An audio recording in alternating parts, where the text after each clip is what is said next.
स्त्रियांचा मृत्यू झालेला आहे. त्यांना मी भावपूर्ण श्रद्धांजली वाहते आणि खरोखरच मनाला धक्का देणारी घटना आहे.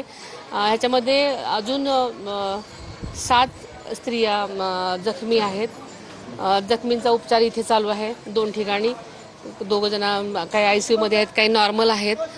त्यामुळे उपचार अतिशय चांगल्या प्रकारे चालू आहे आणि चांगल्या प्रकारे काळजी घेण्याचे मी त्यांना सगळ्यांनाच प्रशासनातर्फे सूचना दिलेल्या आहेत. जे जखमी झाले किंवा जे मृत्युमुखी पडले त्यांच्या कुटुंबियांना शासनाच्या माध्यमातून काय मदत करायची? आपल्याला माहिती आहे की मागे सुद्धा एक GR निघाला होता की वारकरी लोकांना, मृत व्यक्तींना 4 लाख रुपये आपण त्याच्यामध्ये जाहीर केलेले आहेत आणि जखमींचा खर्च सुद्धा त्याच्यामध्ये 2-3 प्रकारचे म्हणजे खूप क्रिटिकल असेल तर 74,000 रुपये वगैरे अशा प्रकारचे आपण खर्च देणार आहोत.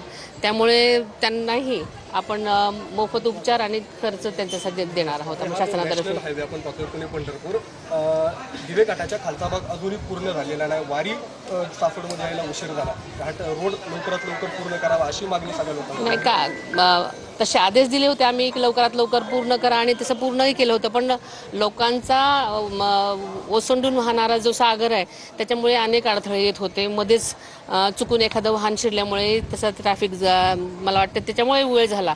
पण शासनाने सर्वतोपरी सगळ्याच बाजूने पूर्ण तयारी केलेली होती आणि तसे पूर्वतयारीचे आम्ही अनेक मीटिंग्स घेऊन असा आढावा घेऊन त्यांना आदेशही दिले होते. त्याप्रमाणे पालखी यायच्या अगोदर तशी पूर्णपणे तयारी झालेली होती.